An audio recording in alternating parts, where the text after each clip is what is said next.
ibarat kalau kantor Kementerian Agama Kabupaten itu sebuah bis kota dengan segala kondektur dan supirnya, lah Balai Diklat itu bengkelnya dari bis itu.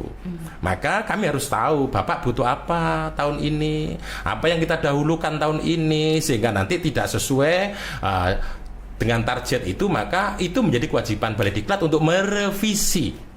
Kalaupun sudah dilakukan Pak, tapi kok tidak tepat guna, maka kami akan merubah mulai dari silabus, kurikulumnya, macam-macam, termasuk waktu durasi perjumpaan antara yang didiklat dan yang melakukan diklat. Itu sementara gitu Mbak. Ya.